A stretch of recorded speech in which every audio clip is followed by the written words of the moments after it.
First, we're going to do the Eagle Mountain Community Facilities District, and we will take a roll call, please. Chairman Dickey. Here. Vice Chairman Spellich. Present. Board Member Friedel. Here. Board Member Grzybowski. Here. Board Member Magazine. Here. Board Member McMahon. Here. Board Member Charno. Here. Thank you. Grady? Yes, thank you, Mayor and Council. Before you tonight is the tentative budget for the Eagle Mountain Community Facilities District for fiscal year 21-22. I'm going to go ahead and turn it over to our Finance Director, David Pock, who has a few words to say on this budget. With that, I'll turn it over to Mr. Pock. Did you want to do minutes first? Could we just have a motion on the minutes from last year before we get into the item? Motion to approve the minutes from last year. Sure. All those in favor, please say Aye. Aye.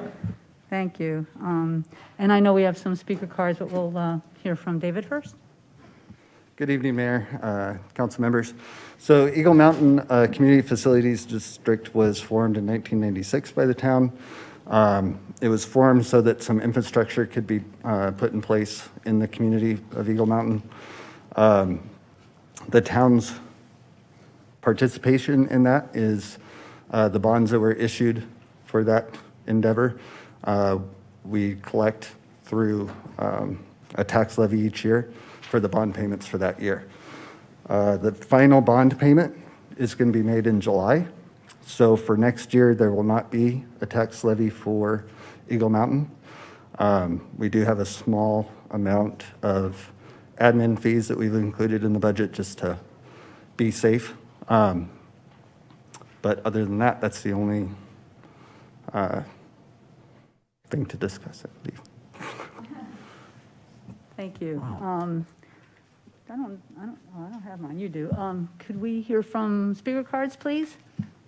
Oh, I don't have them. Yes, we have one request from Craig Rudolphi.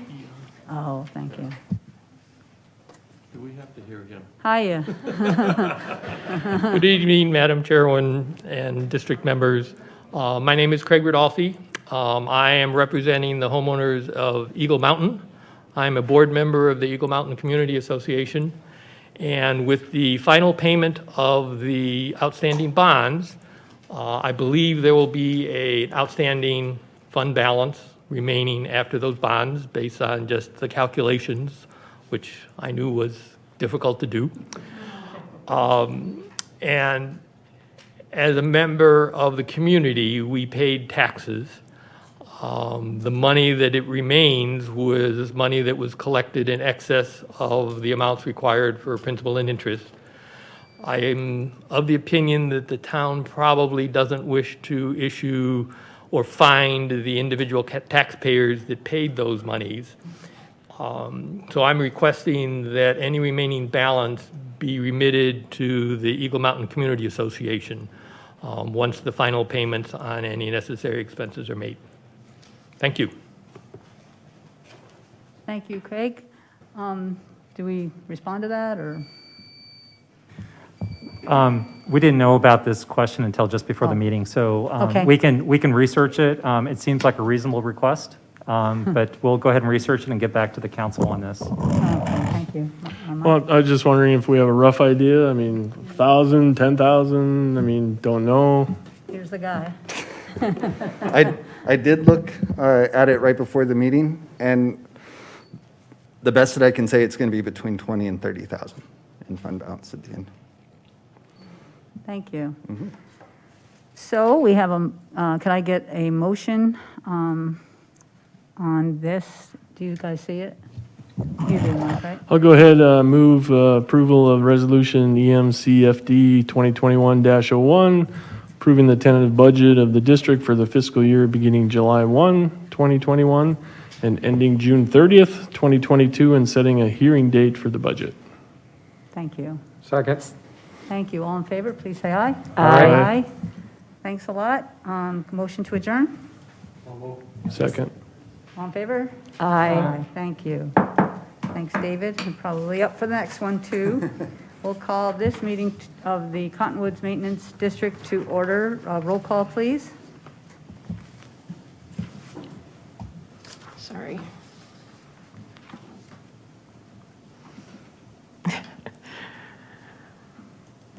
Chairman Dickey, Here. Vice Chairman Spellich, Present. Board Member McMahon.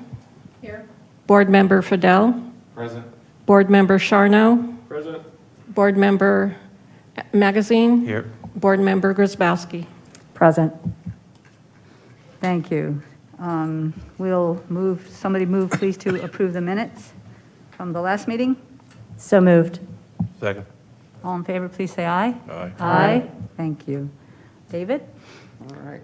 I'll just say some introductory words and turn it over to David. So Mayor and Council, the Cottonwoods Maintenance District was formed several years ago for the purpose of assisting the adjacent neighborhood with the landscaping area and the finished stuccoed wall. Those homes are all assessed annually for the annual maintenance costs and improvements, including water utilities.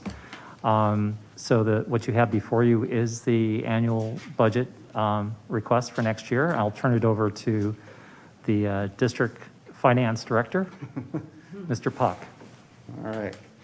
So, just like Eagle Mountain, Cottonwoods was set up as a maintenance district. There were no bonds issued, anything like that, but there is a levy assessed each year based on the number of lots there are in the development and based on the cost of the landscaping contract.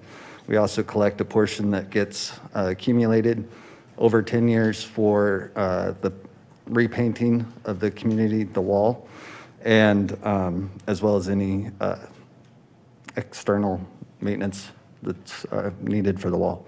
For the coming year, in addition to landscaping, it's also the year to paint the wall. So that's the additional $12,000 that you see in the budget for next year. That's coming out of the fund balance that's been collected over the past 10 years. So, are there any questions? Thank you. Do we have any speaker cards on this? No? Would like someone to please make a motion? Go ahead, move approval to adopt resolution CMD 2021-01. Second. Thank you. All in favor, say aye. Aye. That passes. Motion to adjourn, please. All in favor? Aye. Thank you. Thanks a lot. So now we will call to order the regular meeting of the council. Please stand for the pledge and remain standing.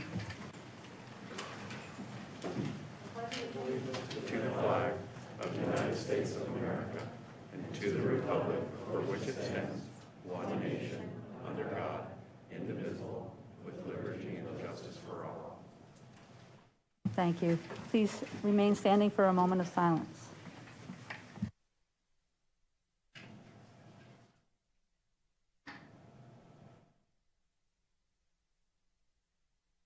Thank you.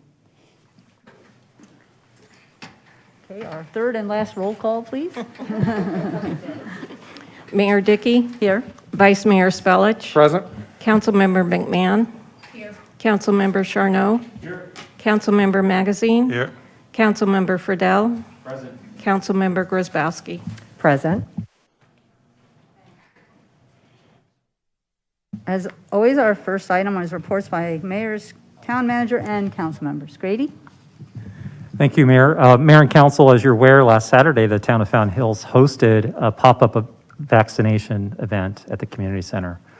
I have to give credit to Fire Chief Ott. He was responsible for coordinating all aspects of the event with the Maricopa County Health Department.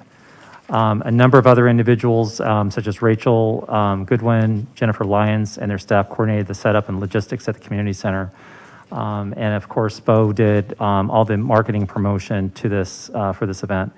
By all measures, it appears that this event was highly successful. We had, out of the 400 we anticipated, we had 328 doses of the Moderna vaccine administered to our residents, employees, family members of employees, and non-residents.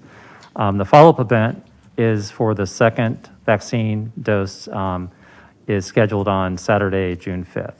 So we have this information on our website. Residents are encouraged to do that. And if they wait towards the end of the day, there are scheduled appointments, but they are taking walk-ups. So if people want to do that, they can do that, but they will have to try to get their second vaccine scheduled. I'm going to go ahead and also acknowledge the staff. We received a grant, as you're aware, from Salt River Project to install 2 charging station locations, which is a total of 4 charging units. One is at Fountain Park, which is immediately behind Plaza Fountain side, closest to the restrooms over there. And we also had one installed over at the community center. Observations to date so far is everyone seems to be very happy with those. They're fully handicapped accessible, the way that the sidewalk and access from the parking lots. And they're going to be free for now until we bring back to you an ordinance that would implement a fee that'd be appropriate. I believe we're going to bring that to you no later than next month. So, and that's all I have for reports at this time.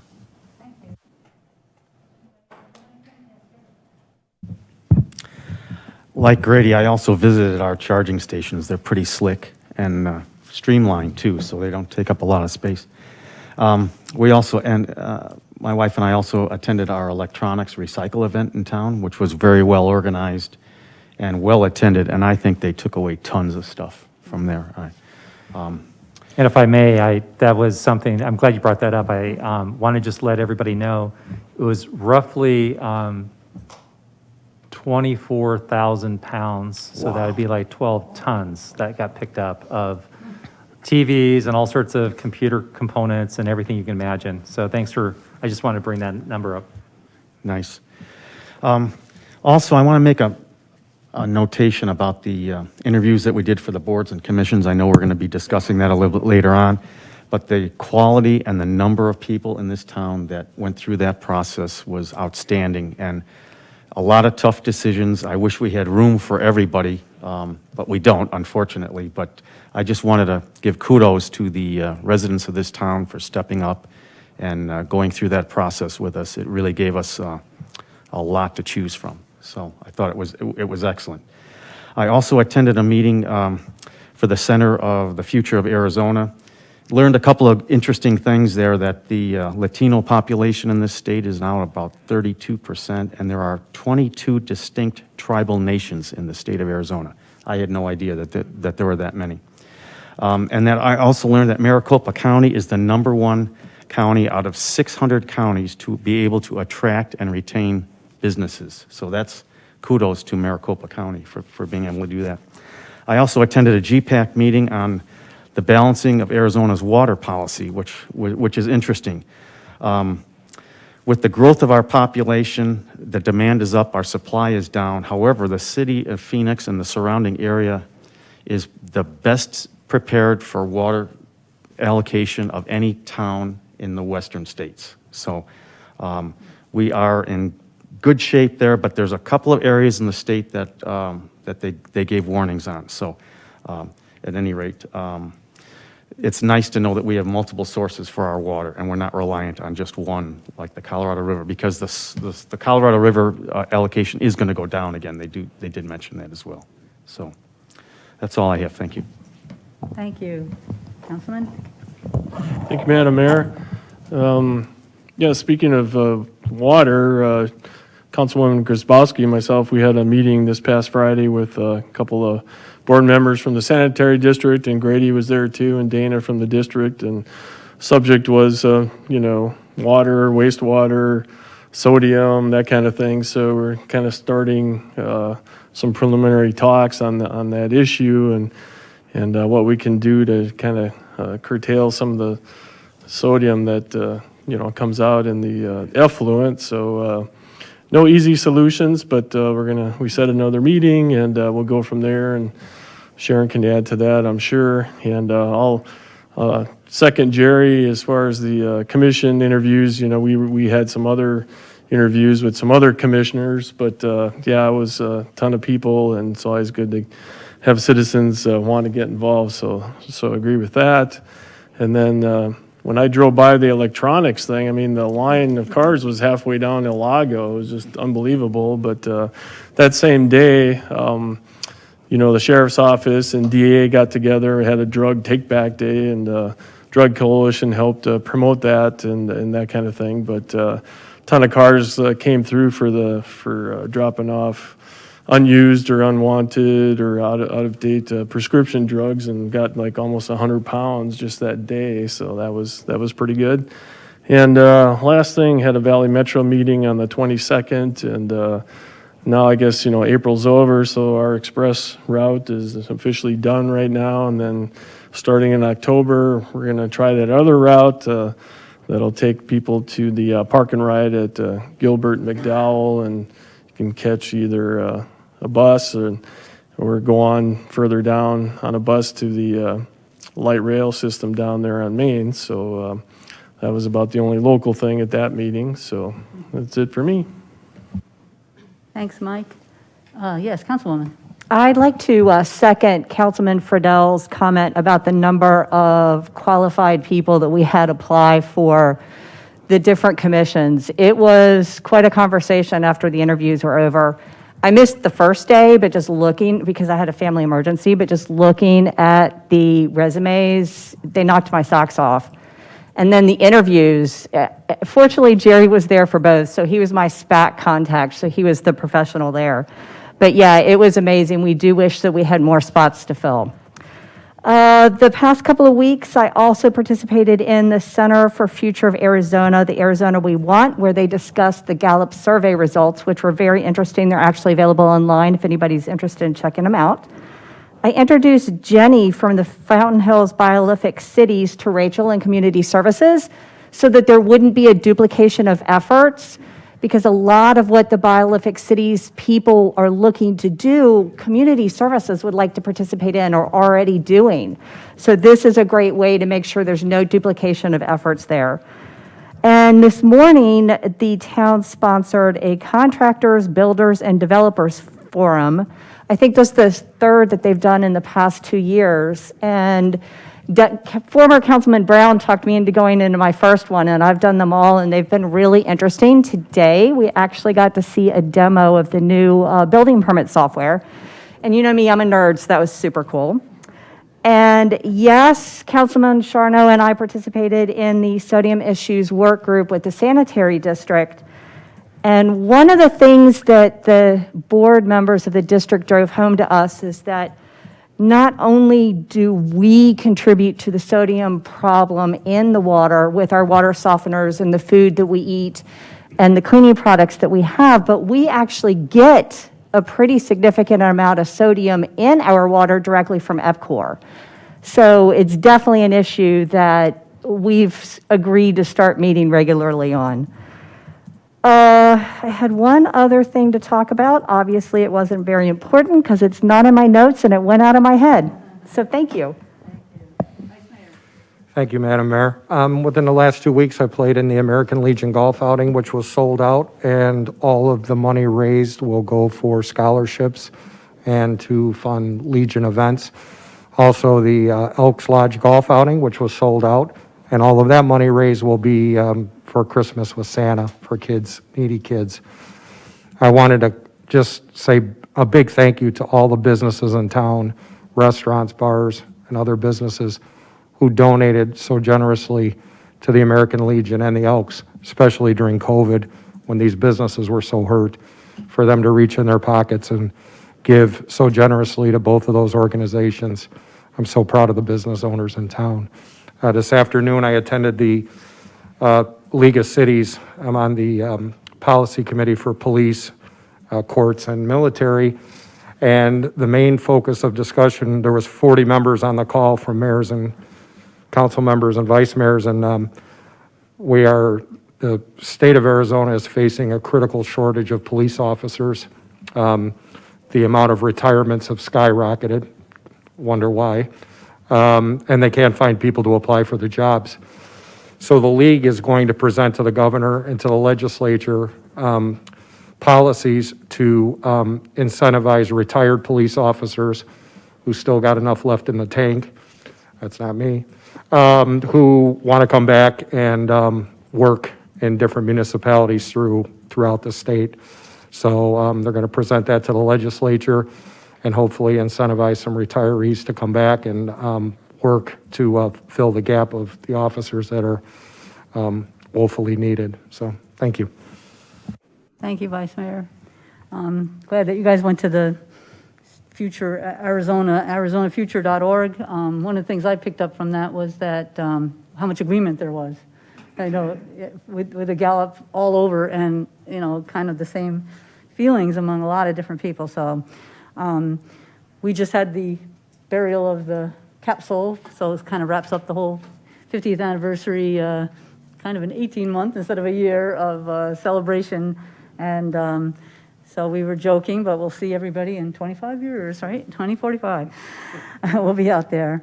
Talking about the pop-up event, I looked up the, Channel 3 has a really good interactive about COVID, and in Fountain Hills, 88.2% of people over 65 have had at least one dose of the vaccine, 64.2% over 18, 14,450 people. And one of the things I noticed at the pop-up, and Peggy was there, were young people. So that may help make up that, that little bit of a gap, but heck, 88% in over 65.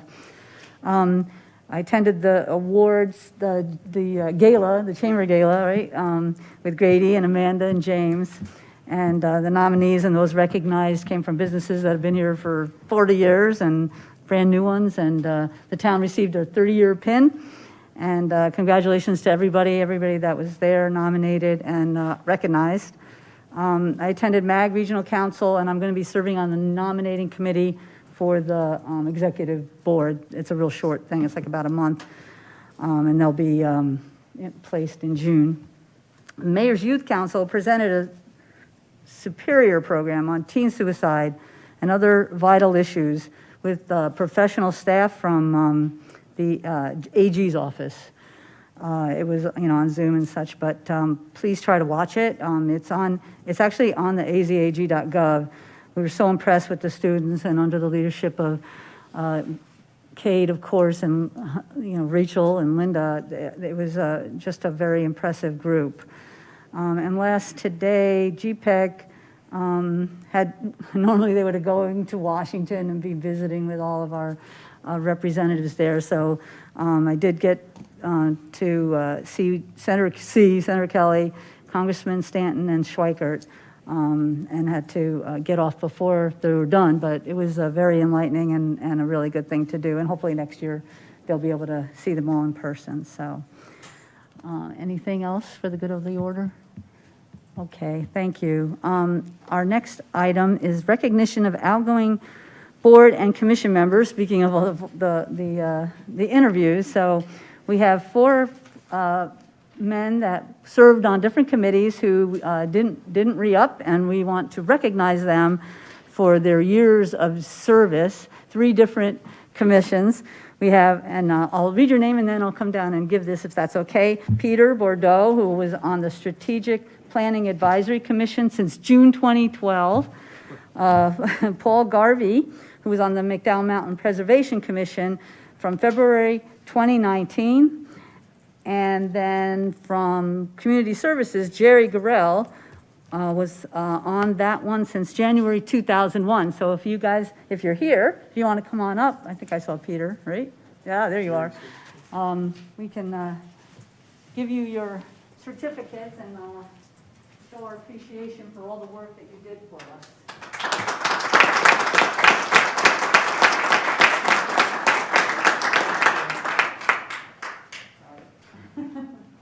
There you go. Thank you. Thank you so much, and hi, Jerry. Thank you.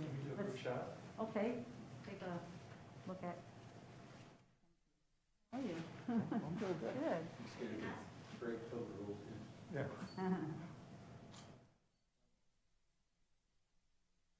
Thank you. Thanks so much. Thank you. Really appreciate it.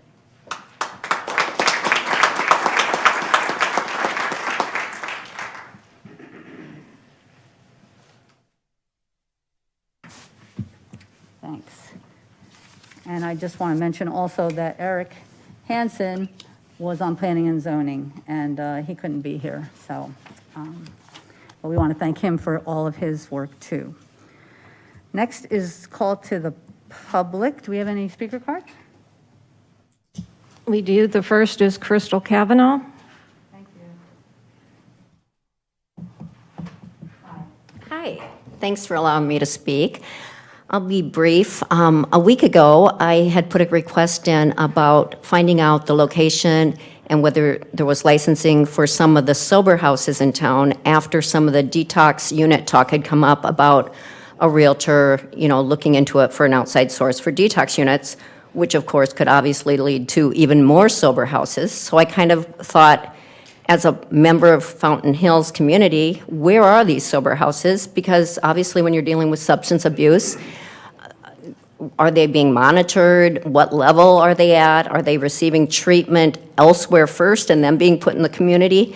So I submitted a request, and I did get it back from Liz today, but I just got it back for 3 sober houses. I don't know if there's more in the community, and those are just the ones we got to so far, because I know there'll be some more emails once they're redacted by the attorney.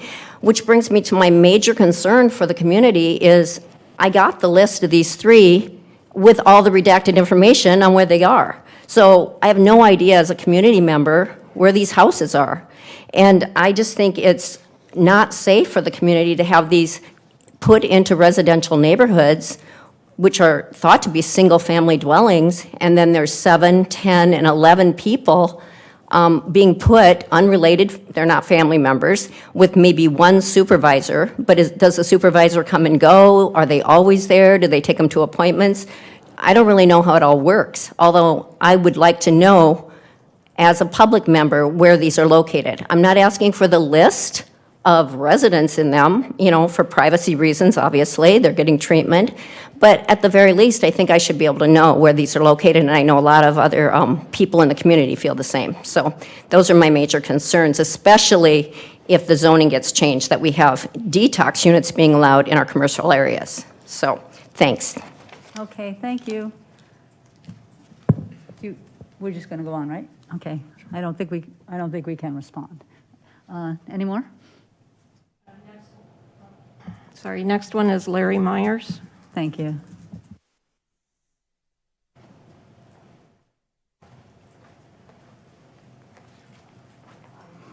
Mayor, Council, I too submitted a request for this information, business licenses, list of group homes / sober homes.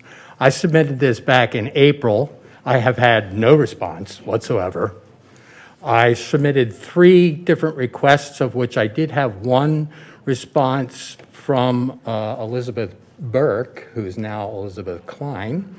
I have not followed up on that, but that was not the subject matter which was most concerning to me.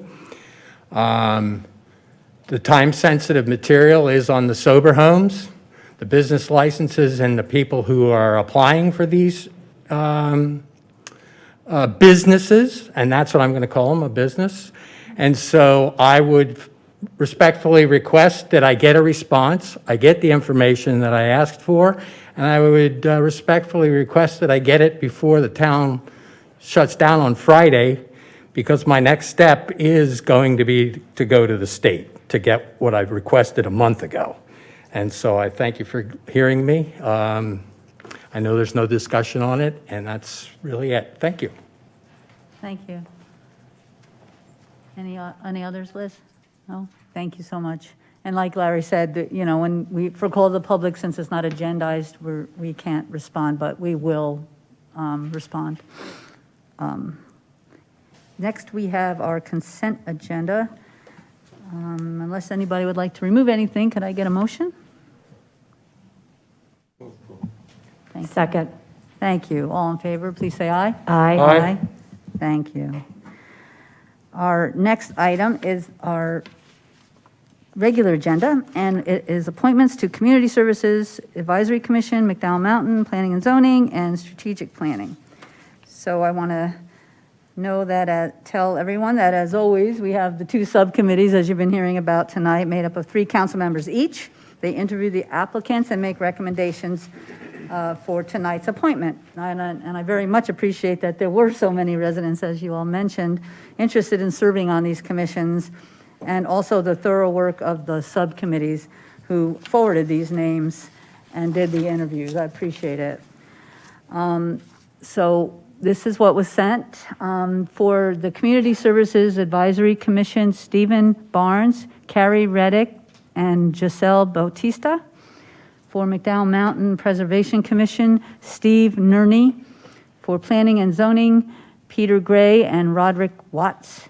And for SPAC, it's John Kraft and Mary Edmond. And if you're here, we really appreciate you coming out and look forward to working with you. And again, thank you to these committees who did all the work with the interviews, and staff, of course. Thank you. Next item is it's a budget. So Grady? Thank you, Mayor.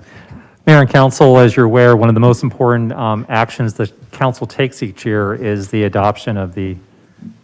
Sorry, I was just looking. I apologize for interrupting, Mayor and Council. Liz and I were just making eyes across the way here, and we said, it looks like, do we need a motion to appoint the various board and commission members?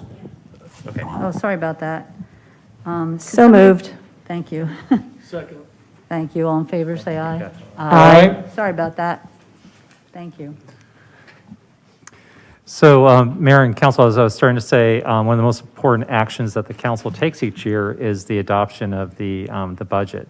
The budget for the next year outlines the top priorities of the Council from an operations standpoint, as well as the capital needs of the town, ensure that they are being met. It's also a policy statement, so it shows not only where the priorities are with the Council in terms of the expenditure plan, but it also is published to the public so they see exactly in a very transparent way what our budget is as well. We're going to go ahead and turn this over to Finance Director David Pock. Just as a reminder, we've been working in a budget mode since December. The department directors submitted their budget requests back in December. In February, we held our annual council retreat workshop, where we were able to solicit input from the council on the budget and also our projected revenues and expenditures. And then in March, we had our capital improvement program workshop, again, to seek more input from council and also for the council to see some of the projects that were being considered. And then also in April, we had the budget, Workshop. the budget workshop that included also the finalized capital and also operating budget items that the council gave some input on. So with that, I'm going to go ahead and turn it over to Finance Director David Pock, who's going to go through his presentation to you tonight. All right. Good evening, Mayor, council members. This one, after tonight, you've only got one more time that you have to hear me before you go on break. But tonight is big number night. It's the biggest number that you're going to see in the town for this next fiscal year. Everything from here only gets smaller. So, all right. So first, I thought I'd take a look at the largest contributor to the town's revenues, the TPT revenues. Actually, we're just about a week away from having our final April numbers. So it looks like we're going to tie January for April. So it's going to be about 1.5 million. That's good news. With that month, we have met our budget for the year. So the final 2 months of the year will go towards fund balance and carry over to next year. So some considerations to keep in mind as we go through the next few slides. Budget authority is not fund balance. One is permission, one is the actual resources. Tonight is just a permissions type discussion. So another thing is if our revenues for next year do not meet our expectations, The contingency amounts would be reduced first, would not be able to be used. If we meet our revenue projections in excess of contingency, then we have to start looking at reducing operating expenditures so that we can maintain our current fund balance. So like I said, tonight's big number night. The tentative budget is the absolute most that the town can pass in the final budget stage. So that number is $39,124,094. Final budget will be adopted the 1st of June. Any changes that you would like to see made in the budget tonight, we can add those in and make those reductions for the final. As far as revenue assumptions, you've heard this a few times. We remain conservative when we're estimating our revenues. Things like unfinished projects are not included. Any TPT revenue from the project across the street isn't included. If you've seen that project, it's going pretty fast. It's not going to be long before they have some leases signed. Also, the Adero Scottsdale was not included because we don't have any history of what to expect from them. So, as far as the TPT tax goes, the trends and forecast that we used have a confidence level of 98%. The standard is 95, so we're even more conservative than the typical as far as that goes. And then there was a kind of a language change or recommendation that we move to voter-approved local revenues instead of state-shared revenues. So you'll start seeing that acronym. It's been called VALOR for short. Department of Revenue has provided our income tax and our the state sales tax projections. They haven't been revised since our last meeting. And same for DOT with our vehicle and HERF funds. So as far as general fund revenues, you can see that we're expecting about 22.7 million in the general fund, made up between TPT, the VALOR, permits and licenses from towns, fines and fees, and then other.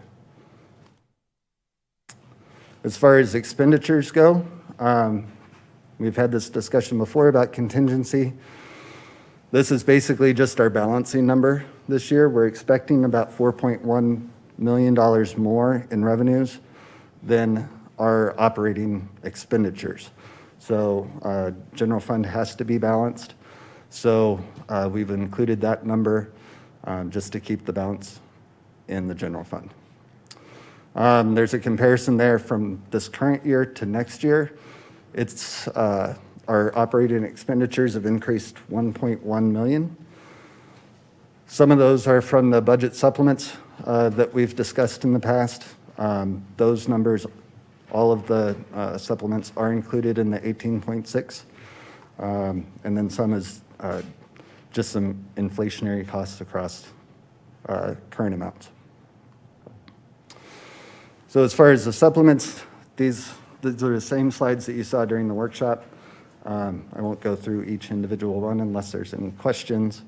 The only changes to these supplements were on the personnel side. The last one there, the Activity Center Coordinator, that one was removed. And then we also added a $14,000 donation to the Veterans Memorial. So as far as expenditures go, again, general fund has to be balanced between revenues and expenditures, so the same number, 22.7 million, is included there on the bottom. I added a footnote to explain the contingency a little. So hopefully that, no problem, no problem. Hopefully that answers some questions before they arise from the public, so. I have Yes. a comment, please. Last meeting, Councilmember Magazine requested that the town donate $14,000 to the local vets for the plaque, a private plaque that they're putting up. And I would like that to be reconsidered. I would like to request that it be moved back down to $5,000, which is a reasonable request made by Vice Mayor Spellich. I didn't actually hear, I'm sorry. Okay. Last meeting, Councilmember Vice Mayor Spellich requested that we donate a reasonable sum of $5,000 to the Veterans Association here in town because they're putting up a plaque. Councilmember Magazine requested it be $14,000, which is half of the cost, because the total cost is, I understand, is $28,000.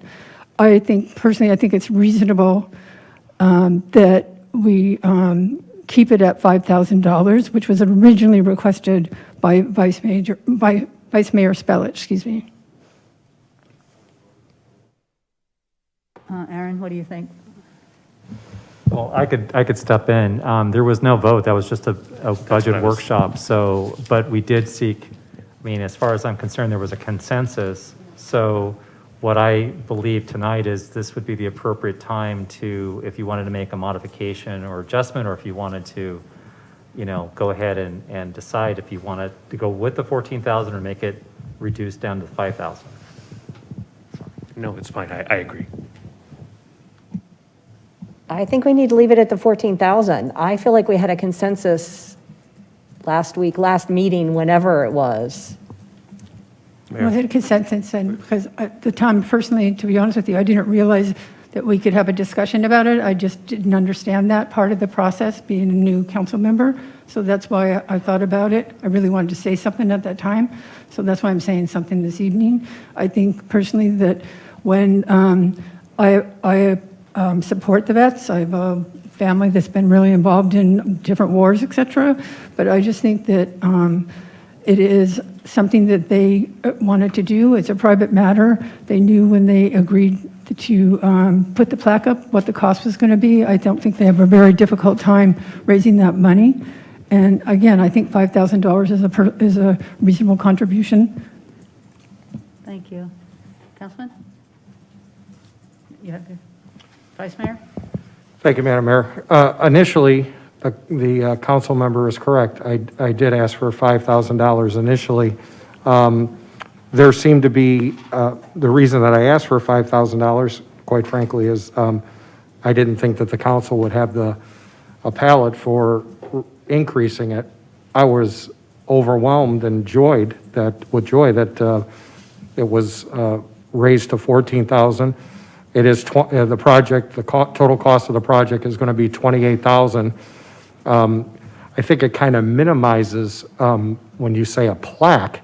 I think it kind of minimizes what is actually going to be out there for the people in the audience who weren't here in the initial discussion. What's going to be erected is a wall on top of or attached to the memorial, and that separate wall will be dedicated to all of the people in the armed services who volunteered during Operation Freedom and everything attached to 9/11, so the war on terror. So it's much more than a plaque, and I think that all the people in town, the residents of the town who served in the military during this very trying time in our country, I think they deserve. We have it for the Vietnam, we have it for World War II, we have it for Korea. So I am wholeheartedly, I was touched by Councilmember Magazine's offer to raise it to 14, and there seemed to be consensus for that 14, and I would like it to remain 14. Mayor. Thank you. Councilman? Thank you, Mayor.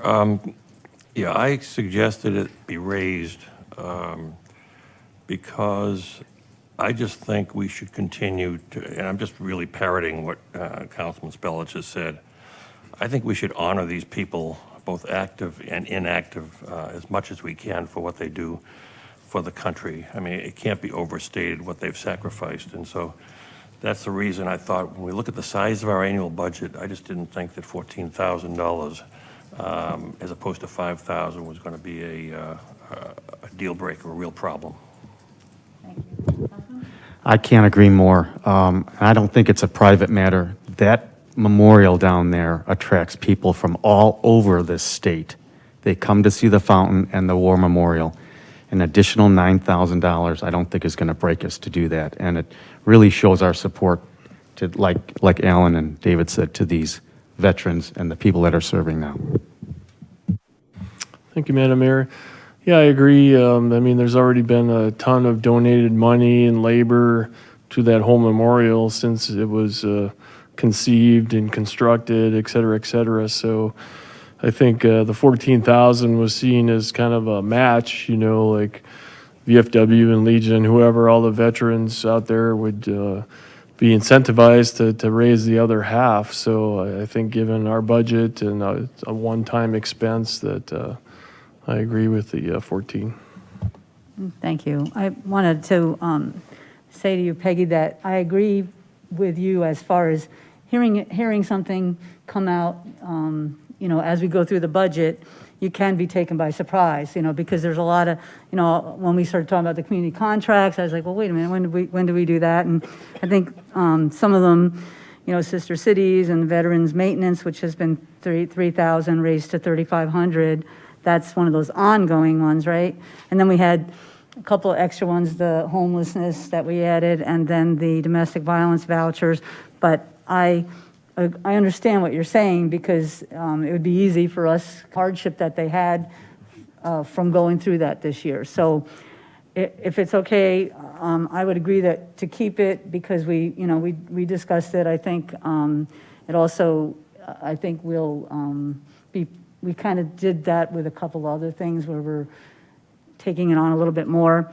But when it comes to using the ARPA funds, that maybe we do it so that we all get it in an agenda, so we'll all see what might be being asked for, and then we can feel more prepared, because it's a little hard when you're up here to say, well, sure, you know, we got that, well, let's do this. Well, there's a lot of thises, you know, so let's, if you're okay, stay with the 14, but moving forward, let's make sure that we don't kind of just throw things out there and take people by surprise. Is that okay?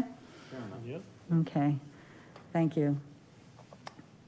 All right. So that brings us to our next slide, which is a personnel slide. This is a number of FTEs across the years. I did have a discussion with Grady about this slide, about the possibility of adding in the number of personnel that we contract out with for fire and police. I didn't get it added to the slide, but I can tell you it's about 50. It would add 50 FTEs across the top of all of those. That's just to compare apples to apples, you know, because at some point in the history, we used to have marshals, and they were actually on our staffing, and then we went to MCSO fully into a IGA or intergovernmental agreement with MCSO. So that just kind of gives you an apples to apples kind of comparison. All right, and then we got a capital projects again.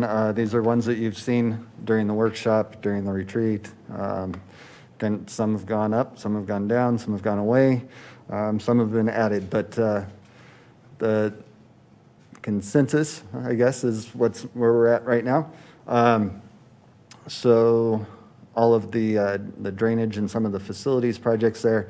I will say, make a comment, because there has been some confusion with the community center. This is the capital projects portion of the community center. It's not, all the maintenance items don't qualify to be in the capital projects. So just so that you know, there's another, I believe it's $685,000 in the facilities reserve fund that's budgeted for the community center for next year. And then parks programs, or projects, I should say. And then rounding out the streets and the traffic signal. And since we were talking about ARPA, I actually did some searching today because I was worried that maybe I missed an email, maybe the league was, didn't get something to me. But there is still no guidance from the Treasury Department. On one hand, that surprises me because they've had since March 11th to be looking at those. It's not the first time that they've done this. On the other hand, as a former auditor, I'm not surprised because they don't usually get things out too quick. So, like I said, the 1.9 trillion American Rescue Plan was signed into law on March 11th. Arizona municipalities should be receiving about 1.2 billion of that. We're expecting just over 3 million this year, or for this coming fiscal year, and then another 3 million for fiscal year 23. As soon as we receive those grant agreements, I'll be back before council so that you can approve us pursuing those and signing and getting that process underway. So just like the CARES funding that we received for fiscal year 21, we're requesting or suggesting that those funds be used to pay public service invoices. It would cover just over 4 months of the fire contract as well as the MCSO contract. That just makes it very easy for when we have to do our single audit. There's only going to be 8 invoices for them to look at. That's real simple, quick, done, put a stamp on it, and we're good to go. It also allows council to give us direction as far as where that general fund savings, the money from the general fund that we didn't have to spend for those 4 months of the contracts, where we can, what we can use for that. Then some of the potential uses for those savings, pandemic-related community assistance, pandemic-related town uses, such as the vaccination clinic that we just participated in, sanitizing supplies and services, and then there's also some major infrastructure projects that you could potentially use some of that funding for. So with that, you don't have to hear from me anymore.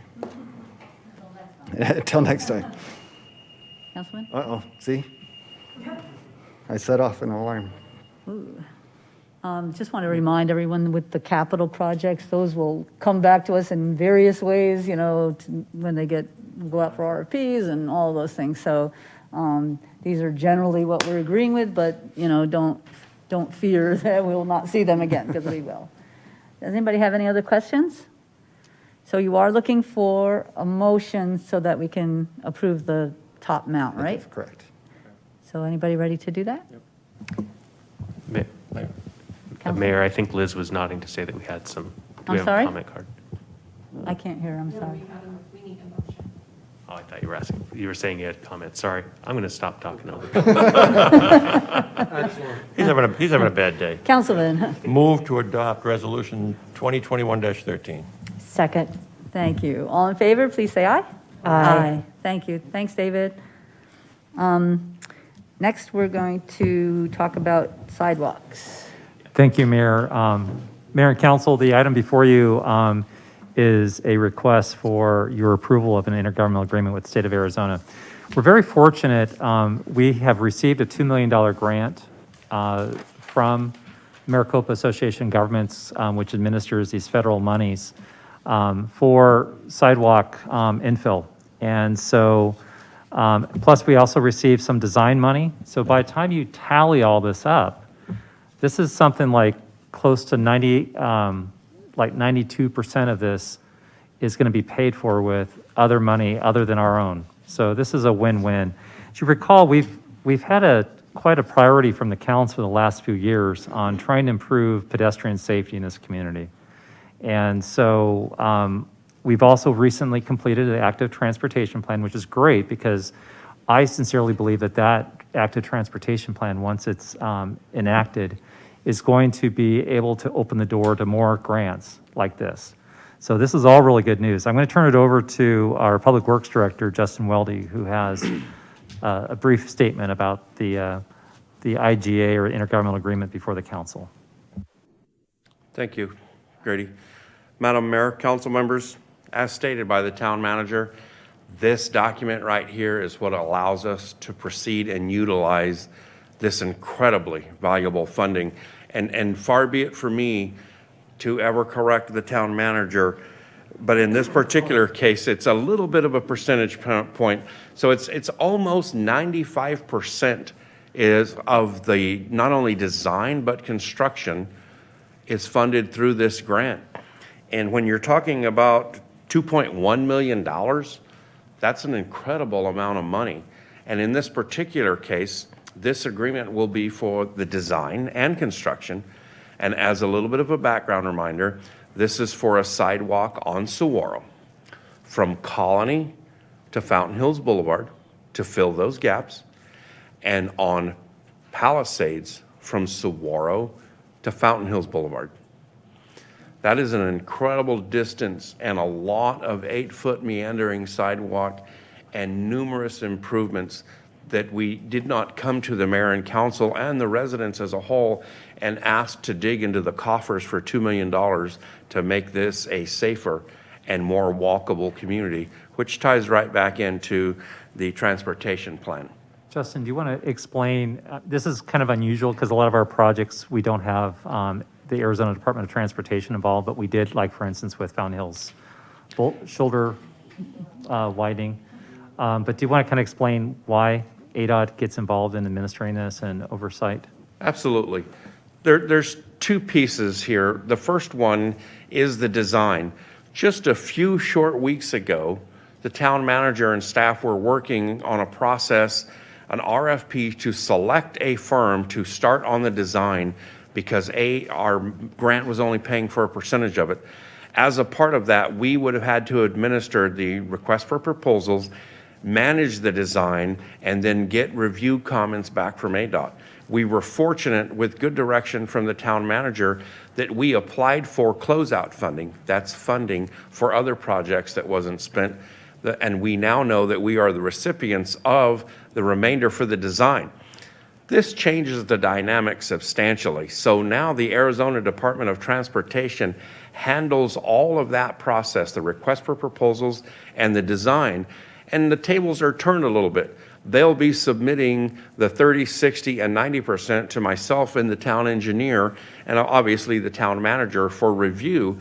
It takes considerably less effort and time in regards to the limited town staff to do that. And then they will also, as part of construction, because they'll be going to bid, they will be managing the project and we will act as the local project manager. It should be noted that that fee certainly is not free, but it is a very good bargain at the $30,000 that the Arizona Department of Transportation charges for this type of service. And I, for one, am grateful that we got the closeout fundings to cover the design and help us with the construction. It's an incredible benefit to this community. With that, if you have any questions about the IGA, I will certainly do my best to answer them. Anybody have any questions? Oh, yeah, it's wonderful. It's a long time coming, little bits, but this is crazy good.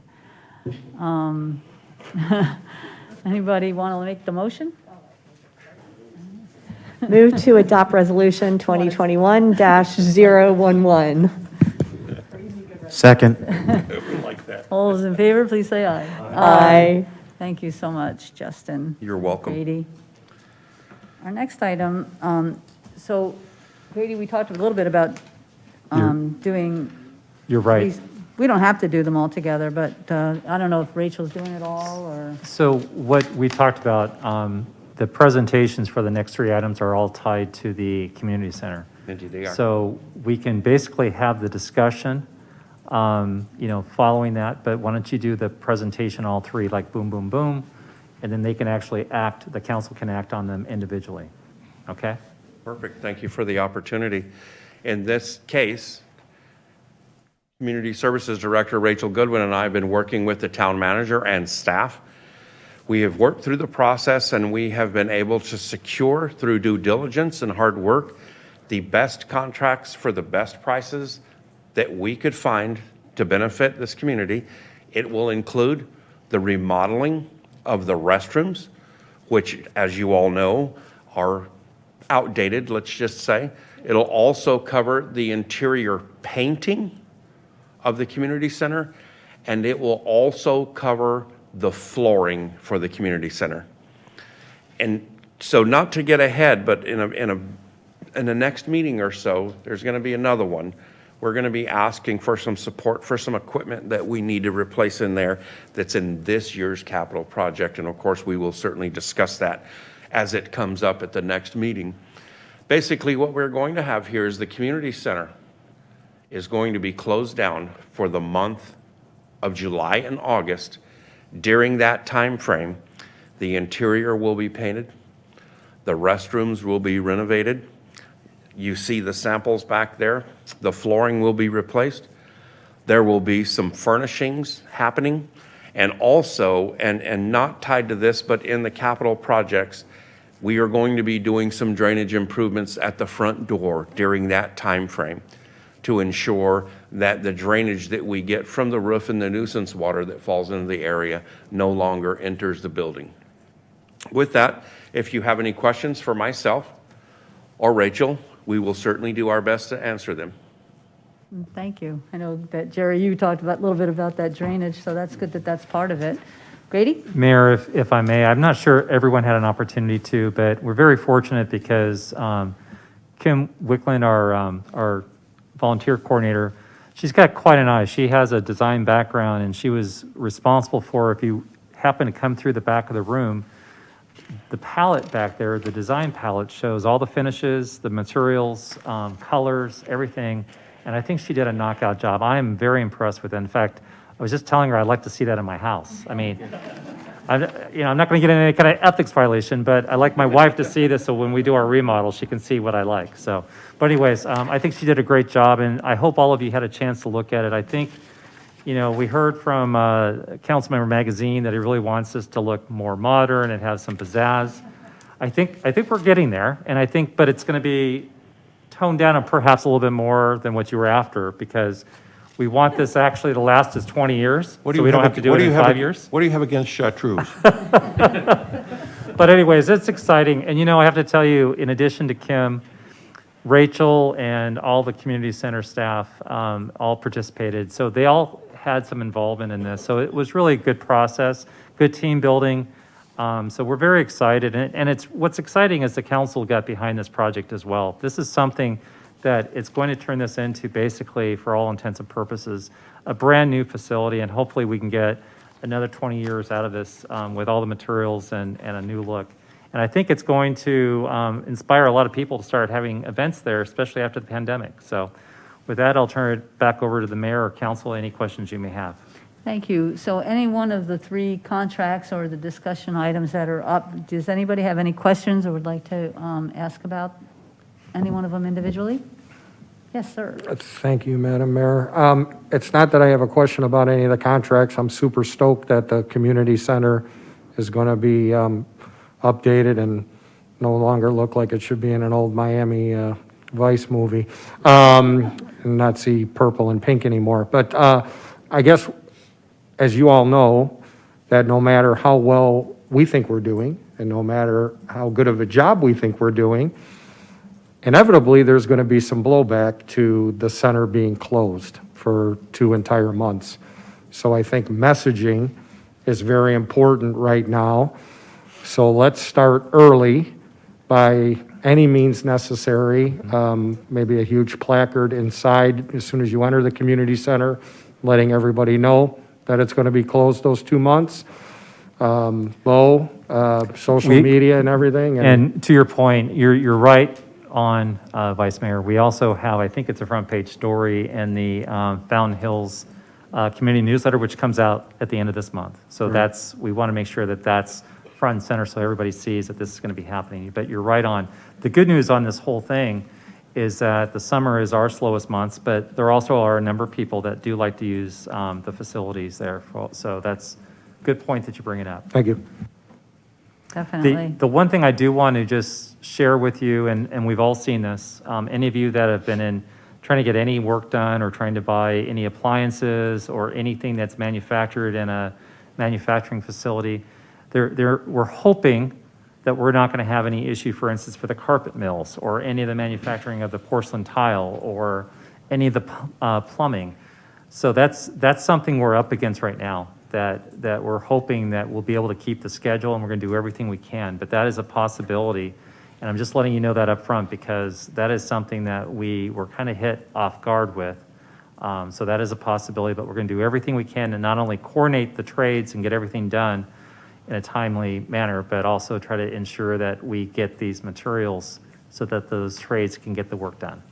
And in regards to the statement the town manager made, the intent of getting this before the mayor and council right now is so we can, in fact, if approved, these contracts, when they're executed, we'll get purchase orders and send notice to proceeds and immediately begin to procure and have the materials stored here on site to reduce the possibility of some of the challenges that we indeed will be facing.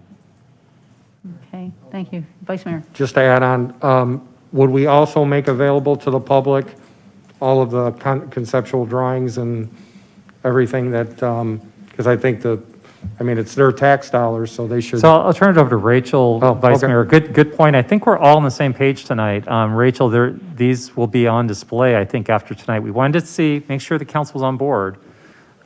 So that was the idea, correct? You want to explain what the thought is on that? Correct. Pending adoption tonight and approval for us to proceed, Kim and Jen and the staff at the community center will have these items on display. We are inviting the public on Tuesday to come. We have a number of other programs going that day. So it'll be kind of an open house drop-in style throughout the day for folks to come and see the materials. We'll do and coordinate that with the public awareness campaign about the closures and what to expect. Very good, thank you.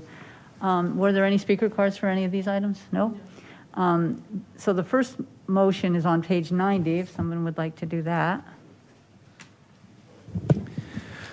Move to approve the First Amendment to Contract 2019-006B with GCON for the remodeling of the community center restrooms in the amount of $218,000. Second. Thank you. All in favor, please say aye. Aye. The next one's on 99, I think. Move to approve the First Amendment to Contract 2020-011 with Continental Flooring Company for purchase and installation of flooring in the amount of $263,000, $134.08. Second. All in favor, please say aye. Aye. Aye. And the last one is 172, I think. That's the painting, yep.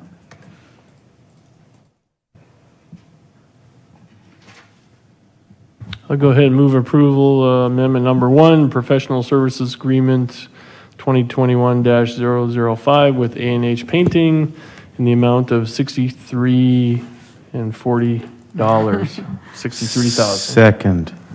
Thank you. All in favor, say aye. Aye. Thank you very much, everyone. Thank you. Thank you. For all your work. We certainly appreciate all the effort that's gone into this by all involved, and we look forward to the reopening of the community center very soon. Thank you. Our next item is about a couple items that we've been talking about for a while and splitting them out. And the first one is going to be about the proposed facility streets and honorary naming policy. Grady? Thank you. Before Rachel gets into her presentation on the next two items, I did want to let you know that as the Mayor Dickey indicated, this was originally a very comprehensive, very difficult to understand policy. We had really like 3 or 4 distinctive different ideas that were in a single policy related to, facility naming and honorary, well, not honorary, but facility naming and also sponsorship policies and waiver of fees. So we're bringing these back separately, and they're going to be separate policies. So they're going to be a lot easier for you to digest and for the staff to administer. The one that we will be bringing back, and I believe it's scheduled for June, is the fee waiver policy. And that's the one I think we're trying to get the more easier ones knocked out, and that will be the one we'll bring back in June because it is a lot more complex, and I think there's going to be a lot more discussion on that. I'll go ahead and turn it over to Community Services Director Goodwin, who will give you a presentation. Hey, I just want to ask one thing, Grady. So do you want us to do motions on these, or are we just discussing and then it will come back? Oh, good point. Thanks, Mayor. So the idea tonight is we want you to provide some feedback, input. If there's any changes that you'd like, and then we'll bring these policies back for final consideration by the council. Thank you, Mayor, Council. I have two quick presentations, and to follow up on that, the idea tonight, yes, is to kind of highlight the changes that we've made. It is a draft, receive your feedback if there's any other suggestions or changes, and then bring back a final draft for adoption. So yes, that would be the order of operations. First up is our naming rights. It's our honorary. It has a number of new things in it. Just as a quick review, the current policy, as Town Manager Miller mentioned, at the request of council, we've evaluated it and we've proposed a number of changes. The original policy was adopted in 2014 and then amended in 16. The proposed version has been divided into separate sections to improve public understanding and staff application. So that's why we're here this evening. So the proposed facility, streets, and honorary naming policy. Not a whole lot has changed in this section of the policy. It's really an addition of an honorary naming policy, an honorary streets, as requested by our Vice Mayor. It essentially provides the opportunity to commemorate individuals and entities that have provided service to the community, have attained prominence based on contributions to the community, or a historical figure or event. It's not an uncommon practice. It's just not something that we have noted here before in Fountain Hills. Again, it would recognize individuals, and they could be living or deceased, or events, and it would designate a street or other town asset without impacting the existing street names. So it does not replace the formal name. By not replacing the formal name, it eliminates the complexities that we would have with changing postal addresses, mapping and delivery software, and things like that. So a couple of samples if you've not seen one before. This would be an example in a downtown nature where the Plymouth Court is the formal address. However, there is an honorary naming for Abraham.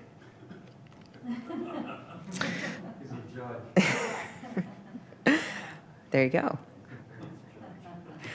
An alternate option might look something like this, where North Avenue is the formal name. However, honorary Reuben has been named as well. So we have not dictated what they will look like ultimately. Will they be blue or brown? But they will be different than the formal street names and have an honorary effort put behind it. Rachel, is this not going to follow for the folks that are deceased, the 2-year? I thought I saw that was still in there. That is in there for formal naming of any permanent naming process. In the honorary process, it does indicate both. However, if council feels differently or would like to follow that process, we can certainly do that. Specific to the honorary, it does call out both. So, go ahead. I didn't want to interrupt. That's okay. This is the last item that's really been changed in this is the permanent facility naming. The current policy notes that a 50% financial contribution is needed to secure permanent naming rights. It does not require any type of long-term commitment, endowment, or ongoing support, nor does it have an expiration limit.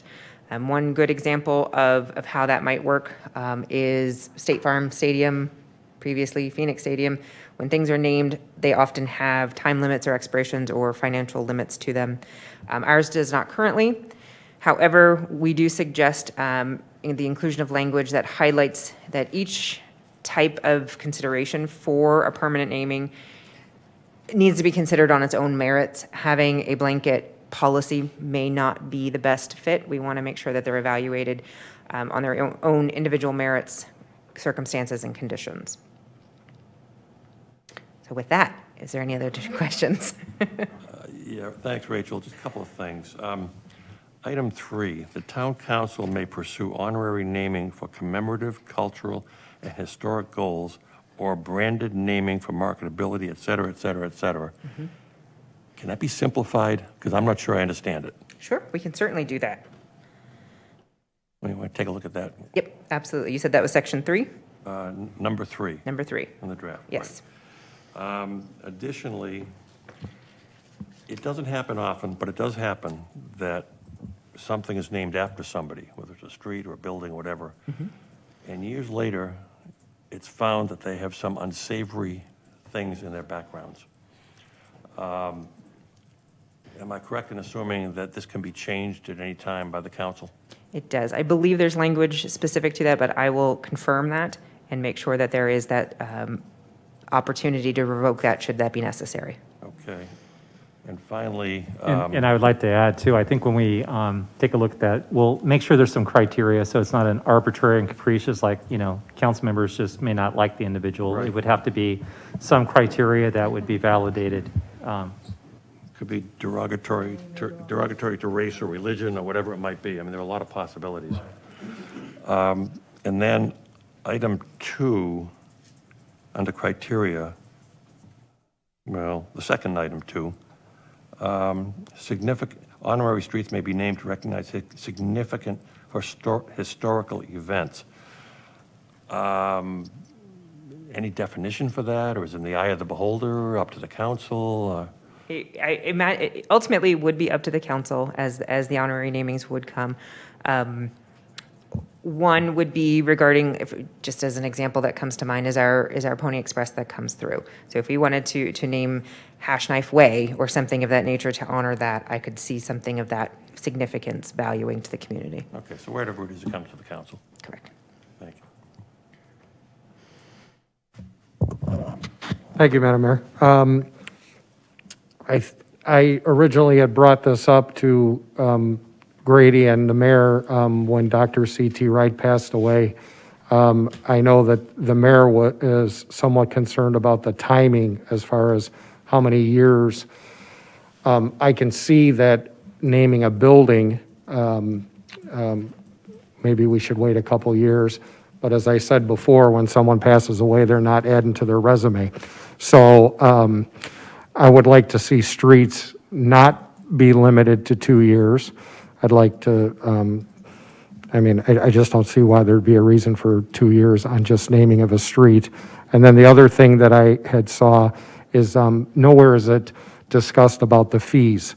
And what I wanted to propose is I believe that whoever is proposing that a street be named after somebody, an honorary street, I believe that either the person that's making the proposal or the family of the person, I just don't believe that the cost should be incurred by the town. So I don't know what other council members feel on this, but I feel that if, in this particular instance, if I was the one that was nominating Dr. Wright to have a street, I would have no problem paying all the fees associated with that.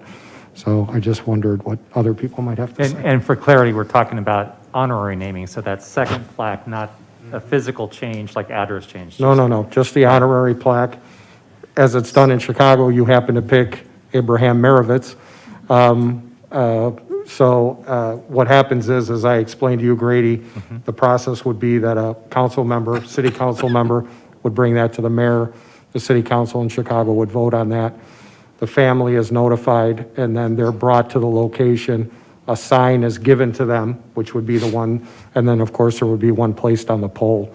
So that's normally how it's done. So I like the idea that you're suggesting, and one of the things I might want the council to think about, though, there might be an occasion where the council as a whole thinks that either an individual or let's say a former mayor or council members passed or something like that, and they want to recognize, and the council comes up with that as a whole, so maybe the town should pay for it when it's appropriate. So I think we should have 2 different tracks where, as appropriate, but I do like the idea of the initiator from outside the organization or whatever, that they would pay for that possibly. It just kind of depends on the circumstances. Okay.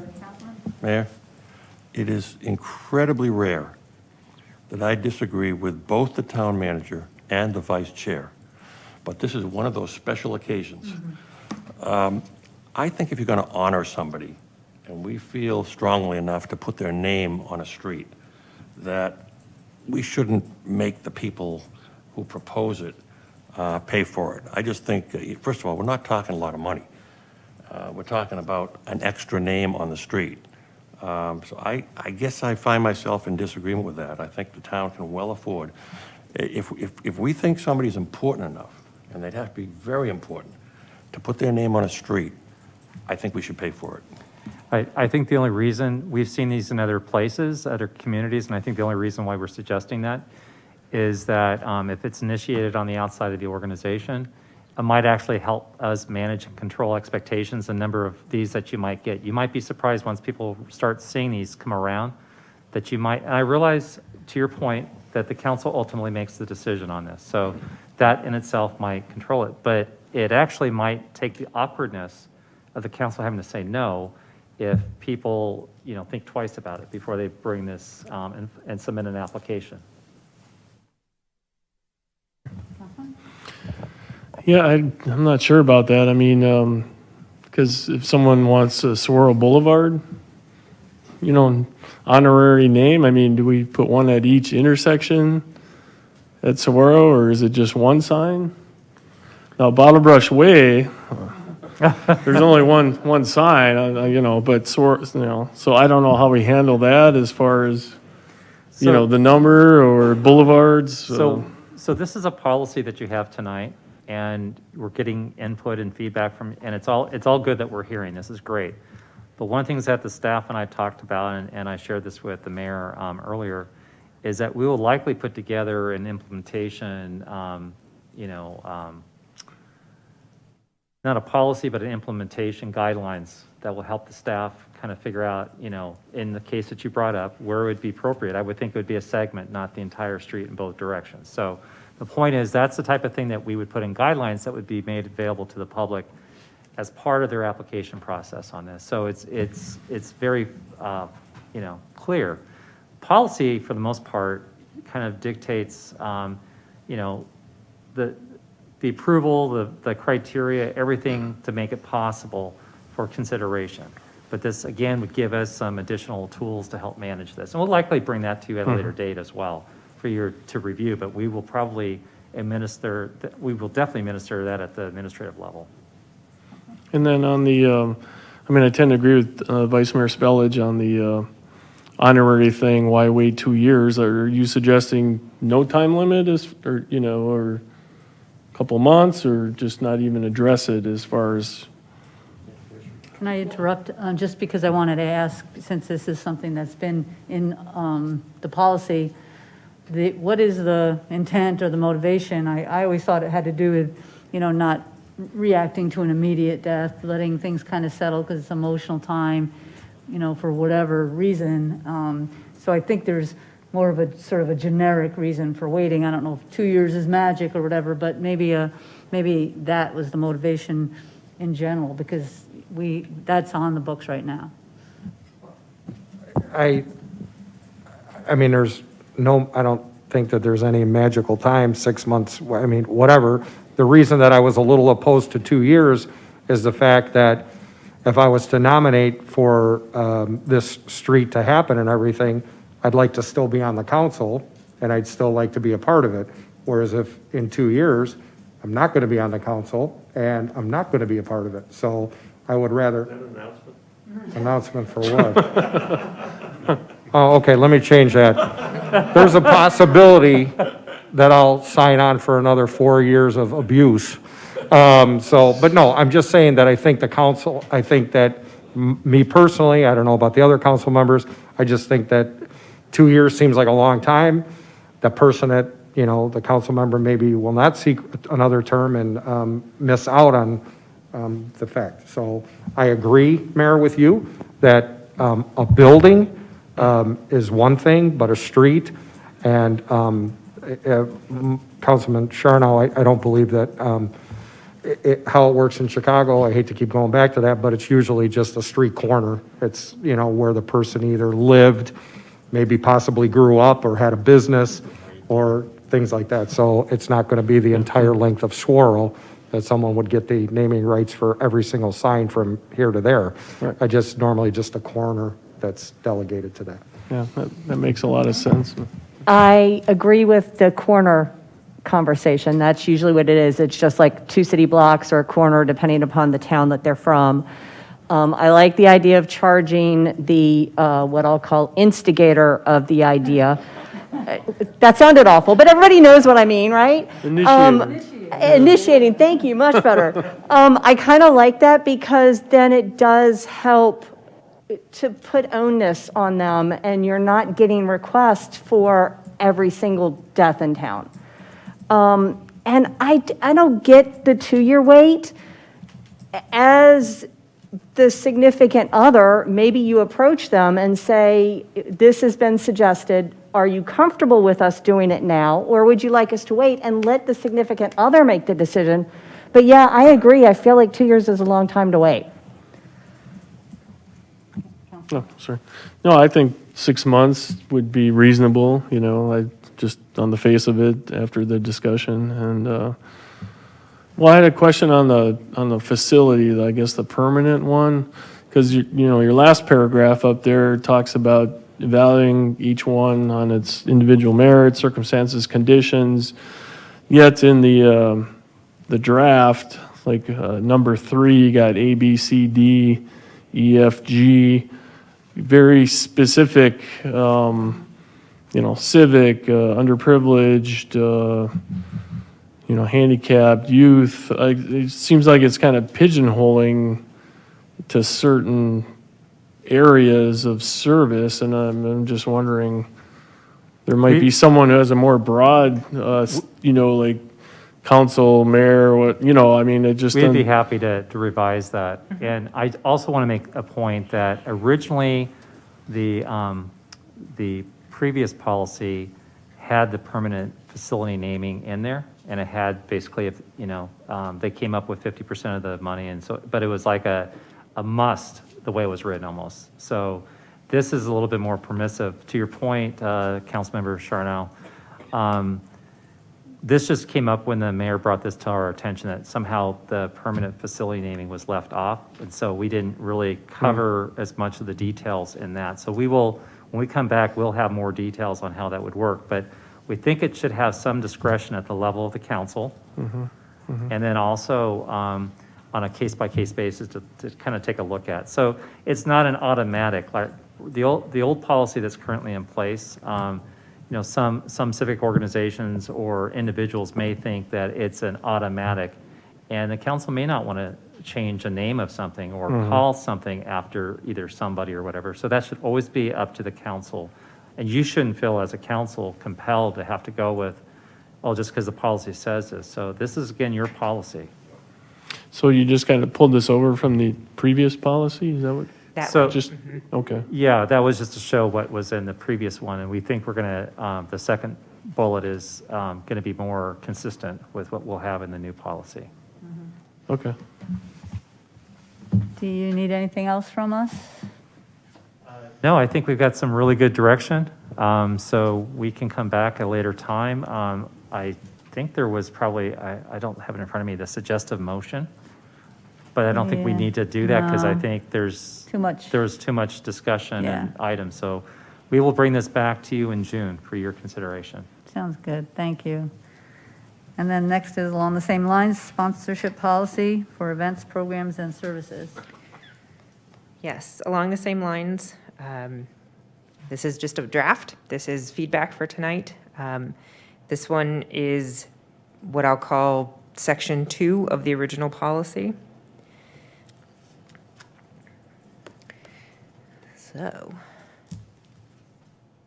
I apologize. Town Manager, did you have any introductory remarks, or would you like me to? I'm sorry, I did both of those at the same time previously. Thank you. We're under the same current policy, as I mentioned earlier. The current policy was adopted in 14, amended in 16.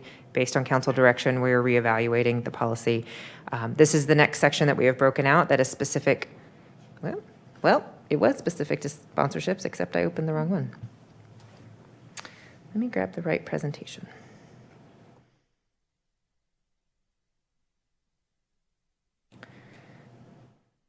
There it is.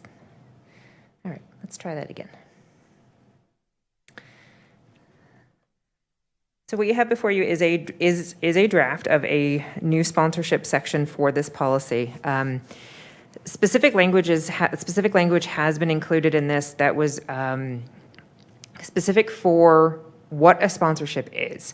A sponsorship is a one-way communication in the way that we're defining it in this policy. It is incoming or inbound financial support to offset things that the town does, whether it's an event, whether it's a program or a service. So if someone is supporting our home delivered meals with a sponsorship, or if someone is sponsoring one of our events, it is incoming. That specific language is using the term sponsorship has a lot of meaning in a lot of different ways. So we're trying to be very specific about what the definition is for Fountain Hills. So a sponsorship is incoming money. We solicit sponsorships for turkey trot and all kinds of stuff. What a sponsorship is not, is it is not a donation. However, we accept donations. The difference being is that it's voluntary and there's no reciprocal benefit, i.e. a sponsorship is usually an exchange, an agreement that says, you're going to sponsor us and therefore we are going to put your name on the back of the turkey trot shirt. There's an exchange of goods and services. A donation is generally, someone likes what we do, someone wants to help with home delivered meals, so they make a donation. There is not generally a trade-off there. Specifically, a sponsorship is not something that is outbound. When we're working to develop language that is specific, that when someone comes to the town and asks for something, they are asking for a fee waiver, and that we will cover in an alternate policy. That was what we're talking about for Section 3, if you will, that will be coming back later in June. So for tonight's purposes, we're talking about incoming support, not outgoing. The new policy has added criteria for eligibility.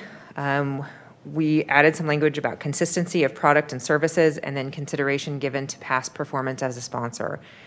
We have a lot of reoccurring sponsorships. Folks that like to sponsor Turkey Trot do it annually. That matters. We want to make sure that we help them and give them that priority to do that. Some of our sponsors come in for Movie in the Park, and it's not a large sponsorship, but it means a lot to help us support that program. Criteria includes anticipated public perception of a sponsor. If someone comes and decides to partner or wants to sponsor something, we want to make sure that we are choosing our partners, our sponsors, in the best interest of the town. What does that look like? What does that brand us? How does that reflect on us as a community, as a township? We want to be aware of that. And then we also want to obviously consider the level of support and then the anticipated impact on staff to implement that. So if someone says, I'd love to sponsor you and I want to land an F-16 on Saguaro Boulevard, we need to talk about that. Again, I realize I kind of embellish, but we do have a lot of asks for some creative things, and we like creativity, but it often does come along with staff impact. So we want to consider that. Once we kind of come to an agreement with a potential sponsor, a sponsorship agreement would be drafted, and it would just be an outline of what both parties would do. You know, the support, the terms, the conditions, any other deliverables that might be part of that, so that there's nobody that can say, well, I thought we were going to do this, or there's no misunderstandings. I think that's easy enough. We did add content about what is ineligible. There's a number of things, including alcohol, tobacco, gambling, drug use, firearms, explosives, nudity, profanity, obscenity, or sexually oriented content. Again, that's more about how that reflects on us as a town and as a community. Other things that would be ineligible are issues related to candidates, campaigns, social, political, religious, or rhetoric. That is actually consistent with what we currently do. And then, of course, anything that violates local, state, or federal laws or regulations. While a lot of this might seem kind of elementary or a no-brainer, it's not currently stated, so we want to make sure that we have that posted. Next steps, as we mentioned, was to receive your feedback and direction tonight, update the policy as needed, and then return for council adoption. So this is where I look forward to hearing your thoughts and ideas about how we want to move forward with this policy. Rachel, paragraph 3 says proposals for customized sponsorships. How is that defined? Right now, we have what I'll call standard packages for sponsorships. I'm going to use Turkey Trot because that's the one that comes to mind the most, is that for $1,000, you get your name on the website, you get your name on the back of the t-shirt, and you can have a table during the event. For $500, you get X, Y, and Z. And so they're kind of canned, if you will, prepackaged. a lot of folks, and that works for a number of folks, but oftentimes someone comes to us and says, well, I don't really want my name on the shirt, but I'd really love to do this. And so we want to be able to work with them so that they get what satisfaction out of the sponsorship, and we get what we need as well. What is, I guess I don't understand this range of cost, under 25 to 50. Could you explain all that? Sure. Not that we generally get sponsorships of that scale, but if we were to have someone come in and say, I want to sponsor, all the major town events for next year. I want to be the title presenting sponsor. And generally that comes from a corporate agency. Let's say Republic Services decides that's what they'd like to do. And we say, okay, that's going to be $50,000 to be the headlining sponsor for all events next year. At that level, it probably warrants a conversation with the council, or in this case, it would need to be approved through our town manager. Anything over that number would come to council for their consideration to make sure that they're comfortable. But why wouldn't it be 25,000 instead of 50,000? 50,000 is based on our contract level. This is just the contract approval levels that we use currently for purchasing. So it's similar to that. I think I'm not being clear. Okay. Yeah, go ahead. Item 2, 25,000 to 50,000. The sponsorship agreement must be approved by the fountain.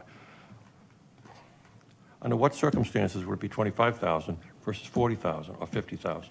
Again, I think it would come back to that customizable item. So if we would take a look at what the value is, what they're sponsoring, what their ask is. Are you landing an F-16 on the middle of Saguaro Boulevard? That would cost more money because it costs us more money to do it. And again, if that reaches that sponsorship threshold of 50,000 or more, that's when it would come before council, because that's, again, our purchasing Right, so you do a guides. financial assessment as to it. Correct. And the value of what their ask is versus what they're willing to contribute. Okay, item C, permissible sponsor message content. Sponsorships on town property are maintained as a non-public forum. What does that mean? I'm hoping Aaron can help me with that language. Mayor and council, that we're getting into some issues that would require a discussion about First Amendment, but bottom line, when you have a non-public forum, it's where the town controls the messaging, where we allow the speech that the town wishes to have, right, in a place that's not a place where speech would typically be allowed. So we're hosting an event, the town is putting on something, and we're allowing certain sponsors, as opposed to, say, a place in town where a person could normally have, generally free speech. So we're reserving the right to have the types of sponsors that we want to have, is what that's getting at. All right, and finally, permissible recognition messages. I didn't see any place where it mentioned logos. A logo is permissible? Do we want them to be? I don't have an issue. I mean, I think that would be open to consideration. Again, as long as it doesn't violate any of those other terms, it meets all of the other aspects of our policy, I would say yes. That kind of brings up one of the questions I had for you earlier.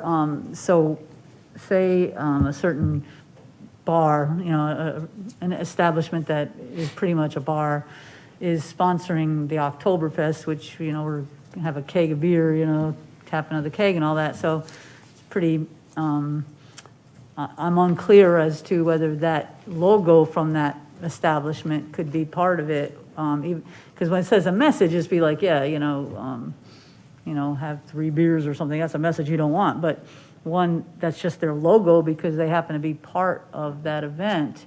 So I'm not sure how you kind of balance that. I can say for sure I wouldn't want any tobacco stuff, no matter, but in some cases this might be close to what one of the events really are. So I don't know if that gives us any discretion or not. That's a very valid point. I know we as a town have alcohol at some of our events, not all of them, but at our most recent music fest we did, and we do at St. Patrick's Day. I think while it's a fine line, there is a line between being a sponsor and someone saying, well, it's the, Bud Light Music Fest, right? That would be a sponsorship level versus we are serving, beer from XYZ and here's what they are. And again, promoting that as part of the event experience versus accepting money and having that sponsorship from that community or from that vendor as an alcohol vendor. And I think that's a valid conversation to say if we want to take alcohol out as one of the prohibited sponsors, that would be fine. I just want to make sure that we're comfortable with that as a community. Let tobacco be? Tobacco. Oh. Alcohol and tobacco. Oh. Taken, like, not being allowed. Yes. Well, I think the way we've got this, and I think that's really good criteria that we have up there of what's ineligible. Certainly, we want to help like a local brewery, like we have with Bone House. We talked a little bit about that, Rachel and I did, and even the mayor, that there might be situations where we can say, presented by or featuring beer from Bone House or whatever. But it's the underlying thing is you got to be careful, and that's why I think this is done this way, because you start opening up a little bit, then it's very difficult to say no to all these other ones. So I think having this very clearly here, and then if you go to C, permissible sponsor message content, that gives us a little bit more flexibility on thinking this through, on how we can incorporate like a vendor or a company like Bone House. But I think the key is we probably don't want to blend some activities that might not be appropriate. You might have the family movie night. You may not want that to be sponsored by Bud Light or whatever it might be. So again, I think having that criteria or what's ineligible, I think is really good, because you start taking a few of them out or whatever, then it just kind of opens it up. And I think right now this kind of keeps it all very clean and very family oriented and very safe, and we don't have to worry about that. But I do think we have some latitude under permissible sponsorship message content. So that would be like maybe a Bone House, may not be the Bone House, music fest, but then we might have a banner that just says, microbrews brought to you by Bone House. Now we have done sponsorship agreements with them, I believe, or we use them as a vendor. And we had a sharing agreement with them. Correct. On We a had a revenue revenue share. agreement. Mm-hmm. So those types of things that we do, and I think we can do it. And I think it was a really good point that Councilmember Magazine brought up about logos. We do use logos. I mean, if you've seen in the past, like the turkey trot was an excellent example. We have had, the logos on there. We don't have it necessarily mentioned because this is again a policy.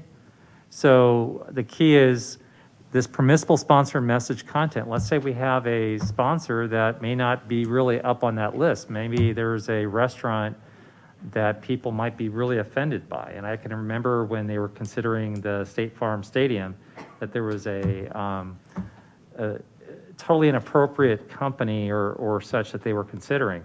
And it didn't get it past that because it would have been very offensive to a lot of people.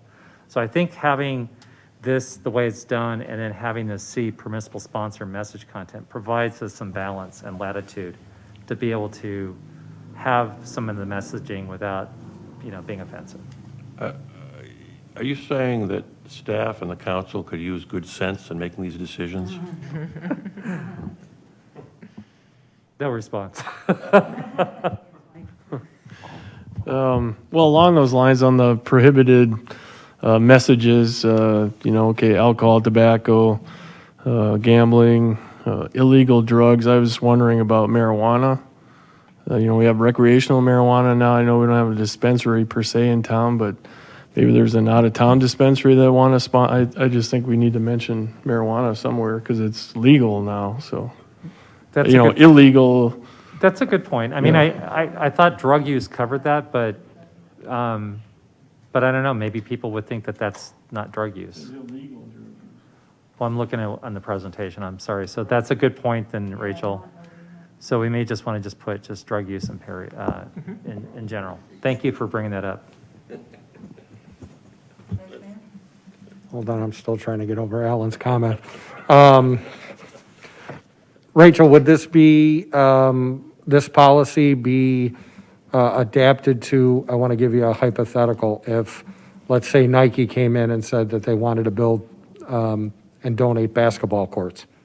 Would this policy cover a sponsorship such as building something? Yes. Okay. Here's what I think is absolutely imperative and what should be included is when you come in and you sponsor, and let's say for this particular thing, you would sponsor a basketball court. I think that we need to make it abundantly clear to the sponsors that the naming rights are not in perpetuity. If it falls into disrepair and you reach that sponsor and say, hey, listen, there's $10,000 worth of work that needs to be done because this is not safe anymore and it needs to be updated. If we give them the ability to kick in another 10 grand to fix whatever the problem is, we give them the rights. If they decide that they don't want to do that, and it comes to us, or it's the onus is on the town to fix this, I think it's absolutely imperative that they know ahead of time that their name will be removed from the sponsorship. I just don't believe that once you write a check and you build something, you're not on the hook for maintenance or anything else. Thank you for that. I think what we'll want to make sure to do too is that make sure that the language in this policy as well as the naming rights are consistent with each other, because I do see that as a sponsorship. Someone is coming in, giving us, resources to do something, and they benefit from that as a sponsorship agreement. Naming rights can be brought into that, so we'll make sure that that language is consistent on both sides. So Rachel, the attorney and I were just talking, and I think we've used quite a bit tonight the State Farm example. And to the Vice Mayor's point, that's probably a good example with the Nike that we were talking about. I think when we bring this back, we may want to include what I call licensing. Licensing is how the State Farm is done. You enter into a licensing agreement that basically says it's for a duration of time, and that in exchange for this, you pay this, you're getting this, and it's only good for X number of months or whatever. And then you can also put the maintenance or whatever in there. Sponsorship, I think, really has a little bit of a slightly different meaning, for how we've used it. So I think when we bring this back, we'll include some language along the same lines the Vice Mayor's kind of talking about, which is really calling that licensing. But it should be covered in the same policy. Great, we'll get that added. Yeah, just to amend Vice Chairman's comments, I totally agree. It should be left, seems to me, to staff to determine whether or not something has deteriorated to the point where it needs to be repaired or their name's taken off it. Otherwise, you get into well, that's not that bad, So I think that has to be specified. Will do. I kind of feel like anything that's going to cost us money, whether it be a bench or park equipment or a building or an honorary sign, there should be an agreement that when it wears out, we may come back to you and ask for another however much it takes to replace this, or you lose the right to have your name on the whatever. We can't, I feel like there needs to be a limitation. That's a really good point. We can't be held responsible to replace everything that somebody else pays for us. To Councilwoman Grabowski's point, she was on the Community Services Advisory Commission when it was proposed that we change our park bench replacement program. That's what I was going to say. A number of people bought those thinking that was like forever, for infinity, and it's like, unfortunately, they need maintenance or they need to be replaced, and so we changed that to a lot of criticism that we took for that, but that's the same. You're absolutely right. We got to rethink how we do this going in the future, because it's not appropriate that this is like forever. Would that be kind of like the splash pad? Or is that different? Well, I think the splash pad's a good point that you bring that up. I think at the time we didn't have the vision that we would be where we are right now, having to do a major update and maintenance. So again, if we were to do that project again, we might have considered a different way of doing it than the way we did it back then. On the other hand, we talk about this too with other items that people donate or want to do, and in some cases, even knowing in 20 years or something, it's still 20 years of having it. So I think what we're talking about with, like you were saying, sense or making decisions depending on the circumstance, which of course sometimes has some risks to it, but It's probably really the only way to go forward with something like this. Any other questions? No?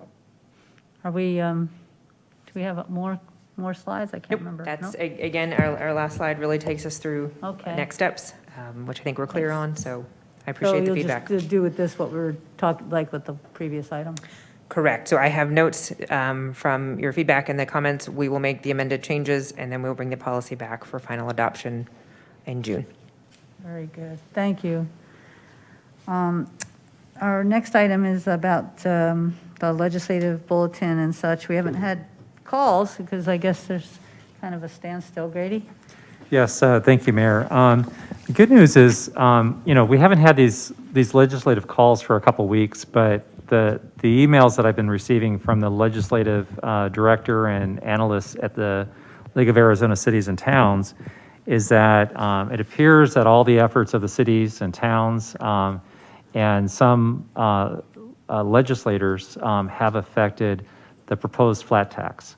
So what I'm hearing is that there are not enough votes in the House right now, based on, as of today, to make that a reality. So, I mean, kudos to the council and to all those around the state that really did that. We also had legislators that stuck their necks out, going on the air and trying to, in some cases go against their policy, their party, because they really saw that the handwriting on the wall, this is going to be really bad public policy, at least not holding cities and towns harmless.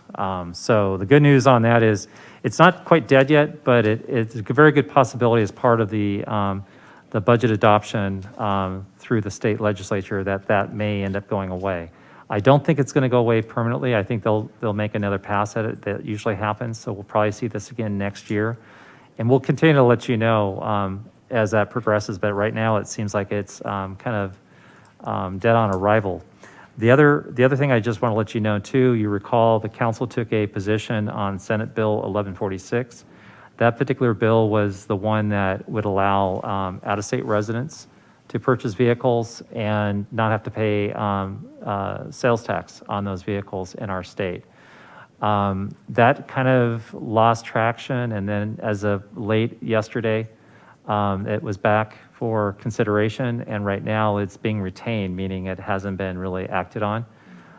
So there's a lot of pressure right now coming from cities and towns to the legislators, and since the council has previously given direction to me, I will go ahead and continue to do that. We hadn't heard anything until yesterday on that item. So I don't have any other legislative agenda items. If there's anything the council has, we'll be happy to answer any questions you may have.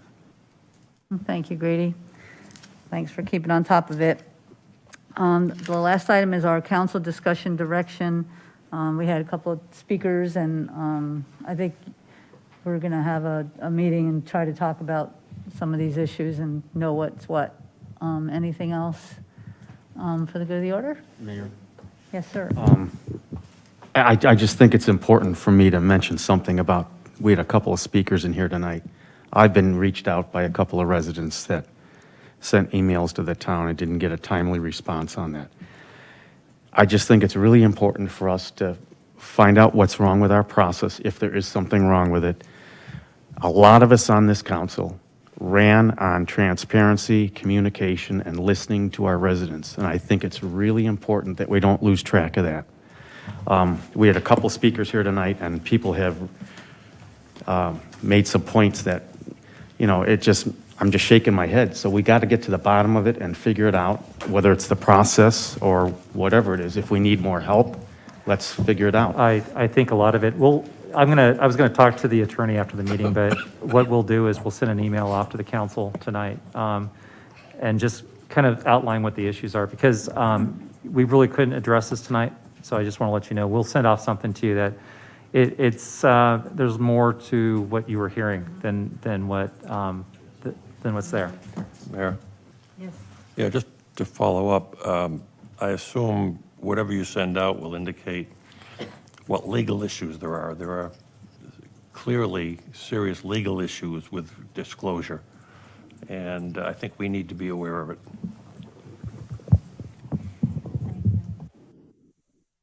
Thanks.